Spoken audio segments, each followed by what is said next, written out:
최종 국면편이 막바지에 이르는 가운데 김열의 칼날이 정말 이대로 허무하게 끝나게 되는 건지 많은 사람들이 궁금해하고 있습니다. 남은 떡밥들은 어떻게 할 것이며 혹은 2부가 존재하는 게 아닌지 등등 많은 사람들이 여러가지 추측을 하고 있습니다. 하지만 이 만화의 완결을 아는 건 오직 한 사람뿐이겠죠. 게다가 아무리 남은 떡밥들이 존재한다고 한들 그 떡밥들을 푸는 것 또한 오직 작가의 마음에 달려있다고 봐도 무방합니다. 그렇다면 여태까지 남은 떡밥들은 무엇이며 이 떡밥들이 과연 입으로 가는 연결고리가 될지 저의 내피셜로 알아보도록 하겠습니다.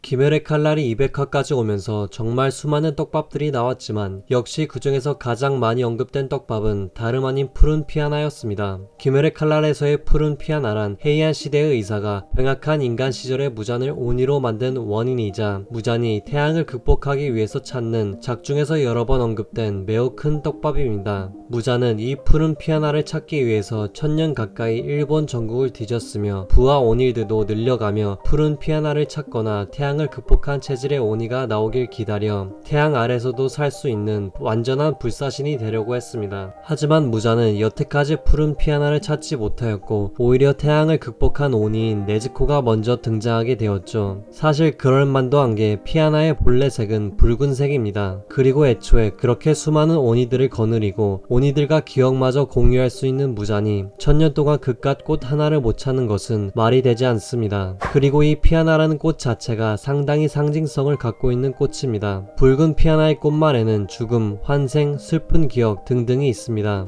김열의 칼날에서 탄지로가 루이와 싸우는 도중에 탄지로가 죽을 위기에 처하자 주마등을 보는데 그때 피아나가 비추었었고 제니치가 카이가쿠랑 싸우고 나서 제니치가 사경을 헤매고 있을 때 먼저 죽은 스승인 할아버지를 삼도천 비슷한 곳에서 만나 이야기할 때도 붉은 피아나가 나옵니다. 뿐만 아니라 시노부 또한 저 세상에서 자신의 언니인 카나에 그리고 부모님과 재회하는 장면에서도 붉은 피아나가 등장합니다. 이러한 점들을 보았을 때 붉은 피아나는 이승이나 천국에 존재하는 듯 합니다. 반면에 붉은색의 반전이 되는 색깔인 푸른색의 피아나는 저승이나 지옥에 존재하는 것으로 보입니다. 그렇기 때문에 더더욱 푸른 피아나를 찾기 힘든 것이겠죠. 이처럼 색도 반전인 만큼 생기는 것도 반대일 가능성이 있다고 봅니다. 또한 붉은 피아나는 독성 식물이라 먹으면 죽기 때문에 푸른 피아나는 색을 반전시키듯이 반대로 말하면 피아나를 먹지 않는다면 산다는 것으로 비유해서 인간을 먹지 않는 네즈코 자체가 푸른 피아나일 가능성도 있다고 생각합니다. 그렇다면 여기서 바로 두 번째 떡밥인 헤이안 시대의 의사와도 연결됩니다. 이 의사는 도대체 어떻게 해서 저승에 있는 푸른 피아나를 구해서 무잔한테 투여한 것인지 매우 의문입니다. 이 의사가 인간도 아니고 오니도 아니라면 정체는 과연 뭘까요? 현재로선 밝혀진 바가 없으며 아니면 정말로 이불을 위한 떡밥일 가능성 또한 아주 배제할 수는 없다고 생각합니다. 세 번째 떡밥으로는 코쿠시보우가 언급한 300년 전에 게냐와 비슷한 체질을 가진 오니를 먹은 검사는 누구이며 카이가쿠에게 오니가 되지 않는 체질이 있다고 언급한 것은 누구를 지칭하는 말이었을까요? 300년 전에 오니를 먹는 검사가 있다고 말한 것은 아직까지 밝혀진 바가 없으며 그냥 넘어갈 가능성이 있어 보이는 떡밥이라고 생각합니다. 하지만 전투 중에 굳이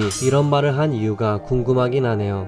그리고 코쿠시보우가 언급한 혈기가 되지 않는 체질은 아마 추측컨대 혁작의 아이가 아닌가 싶습니다. 여기서 혁작의 아이란 태양의 기운을 가지고 있으며 붉은 머리색과 눈동자를 가진 자를 의미합니다. 대표적으로는 요리치와 탄지로가 이에 해당한다고 볼 수 있습니다. 만약에 탄지로가 정말로 혁작의 아이로 오니가 되지 않는 체질이라면 최근 화에서 무잔이 탄지로를 흡수했을 때 무잔의 세포가 탄지로 몸 안에 들어갔더라도 탄지로는 오니가 될 수 없으며 오히려 무잔의 세포가 탄지로의 몸 안에서 소멸될 수도 있다고 생각합니다. 이 세 가지 떡밥 외에도 음주의 동생은 누구이며 신상현오는 누구인지에 대한 떡밥도 존재하지만 이 떡밥들은 지금으로선 중요한 떡밥이라고 생각하지 않습니다. 그리고 탄지로의 일기로 사망 플래그가 떴다는 떡밥도 존재합니다만 네즈코를 깨운 아버지까지 등장했기 때문에 탄지로가 이렇게 허무하게 죽을 거라고는 생각하지 않습니다. 사실 다른 떡밥들은 몰라도 푸른 피아나 떡밥 정도는 풀고 완결이 났으면 하네요. 그러면 오늘 영상은 여기서 마무리하도록 하겠습니다. 오늘도 제 영상을 시청해주셔서 감사합니다.